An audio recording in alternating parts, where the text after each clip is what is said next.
GST வரி வசூலிப்பில் முறைகேடு செய்ததாக வணிக வரித்துறை அதிகாரிகள் இருவரை சிபிஐ அதிகாரிகள் பொறி வைத்து பிடித்து விசாரித்து வருகின்றனர். புதுச்சேரி நூகடி சாலையில் வணிக வரி வளாகம் இயங்கி வருகிறது.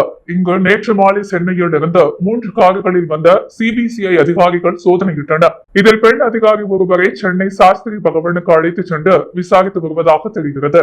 ஜிஎஸ்டி வரி வசூலிப்பில் முறைகேடு செய்ததாக வணிக வரித்துறை அதிகாரிகள் ஆனந்தன், முருகானந்தம் ஆகியோர் மீது ஆதாரங்களுடன் புகார் கூறப்பட்டுள்ளது.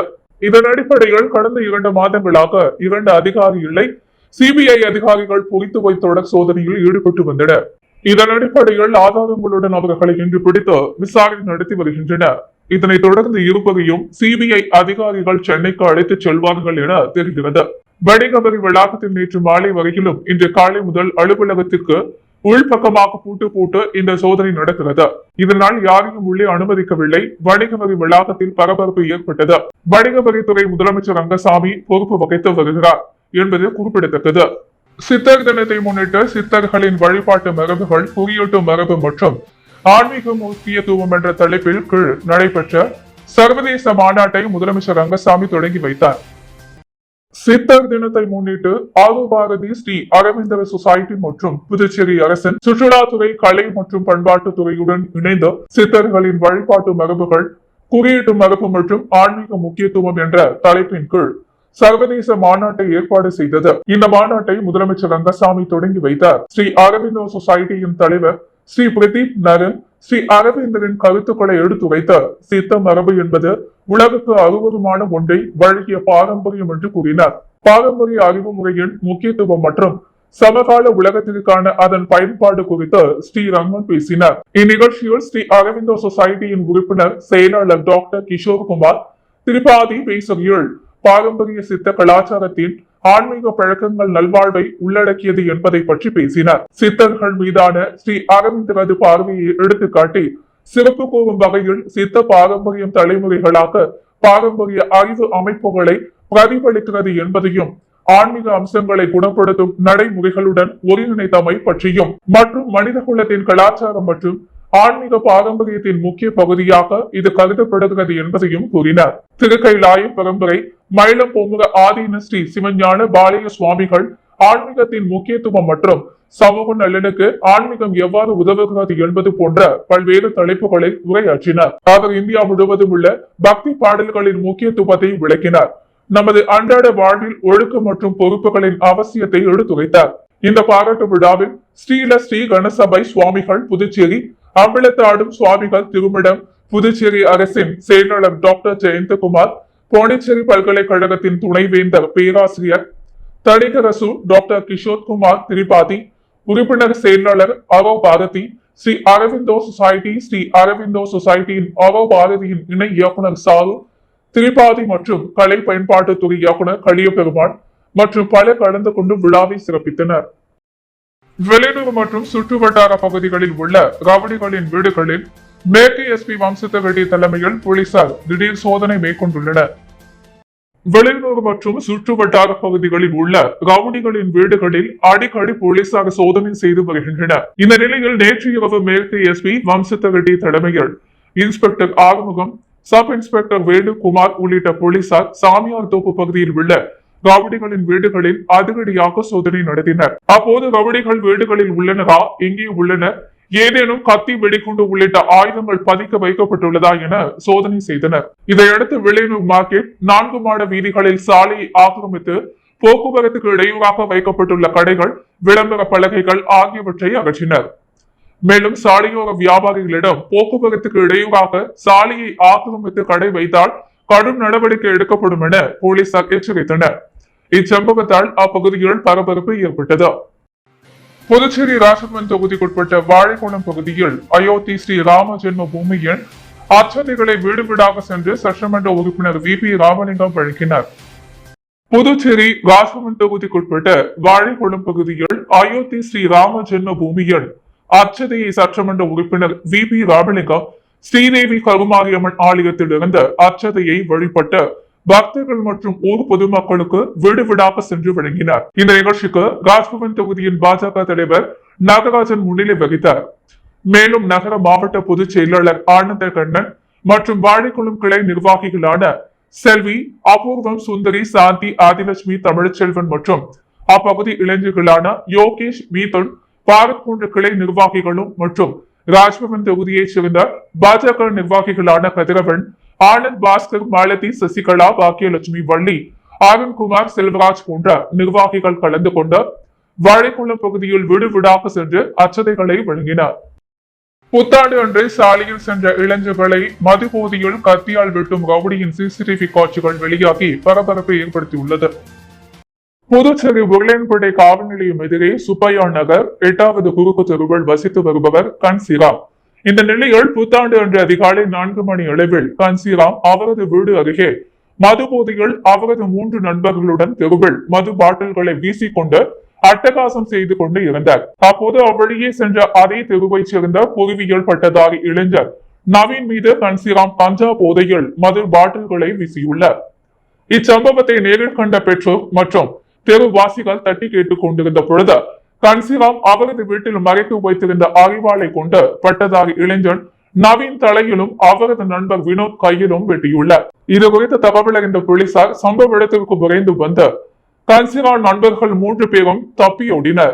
கன்சிராமை மட்டும் பிடித்து காவல் நிலையம் அழைத்து சென்றனர். மேலும் பாதிக்கப்பட்டவர்கள் தொகுதி சட்டமன்ற உறுப்பினர் நேரு கொடுத்த அழுத்தத்தின் பெயரில் கன்சிராம் மீது வழக்கு பதிவு செய்து போலீசார் 2 நாட்கள் கழித்து ஸ்டேஷன் பெயிலில் அவரை வெளியே அனுப்பினர். மேலும் தப்பியோடிய 3 நபர்களை போலீசார் இதுவரை பிடிக்காதது ஏன் என அப்பகுதி மக்கள் கேள்வி எழுப்பியுள்ளனர். இந்த சம்பவம் குறித்து சிசிடிவி காட்சிகள் தற்போது வெளியாகி பரபரப்பை ஏற்படுத்தியுள்ளது. புதுச்சேரி ராஜ்பவன் தொகுதிக்குட்பட்ட வாழைக்குளம் பகுதியில் உள்ள இளைஞர்கள் பல்வேறு விளையாட்டு உபகரணங்களை சட்டமன்ற உறுப்பினர் VP ராமலிங்கம் வழங்கி வாழ்த்துக்களை தெரிவித்தார்.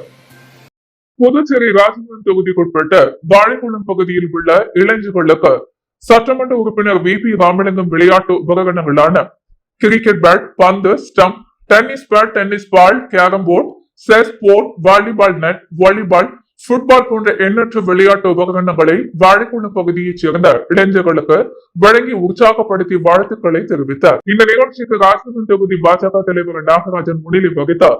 அனைத்து ஏற்பாடுகளையும் செய்ய நகர மாவட்ட பொதுச் செயலாளர் ஆனந்தகண்ணன் மற்றும் ராஜ்பவன் தொகுதியின் பாஜக நிர்வாகிகளான ஆனந்த், பாஸ்கர், கதிரவன், மாலதி, தமிழ்ச்செல்வன், அருண்குமார், வள்ளி, பாக்கியலட்சுமி, செல்வி, சசிகலா, செல்வராஜ், முருகன் உள்ளிட்ட பாஜக நிர்வாகிகள் பல கலந்து கொண்டனர். தொடர்ந்து விளையாட்டு உபகரணங்களை பெற்ற இளைஞர்கள் சட்டமன்ற உறுப்பினர் VP ராமலிங்கத்திற்கு பொன்னடை பூர்த்தி வாழ்த்துக்களையும் நன்றியையும் தெரிவித்தனர்.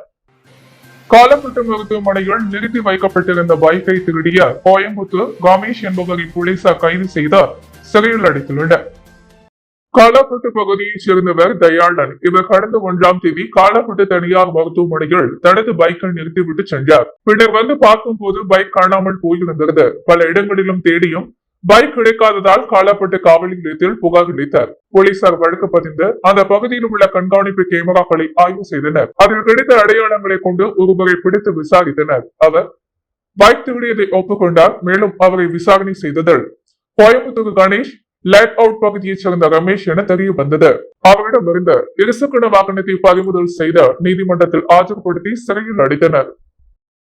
திருமண பத்திரிகைகள் பெயர் போடாததால் ஏற்பட்ட தகராற்றில் வாலிபரை கொலை செய்த இருவருக்கு புதுச்சேரி நீதிமன்றம் ஆயுள் தண்டனை விதித்து தீர்ப்பளித்துள்ளது. புதுச்சேரி புதுநகர் 4வது குறுக்கு தெருவைச் சேர்ந்தவர் சுப்பராயன், வயது 35, கூலி தொழிலாளி. இவரது மனைவி பிறந்து தனியாக வசித்து வந்தார்.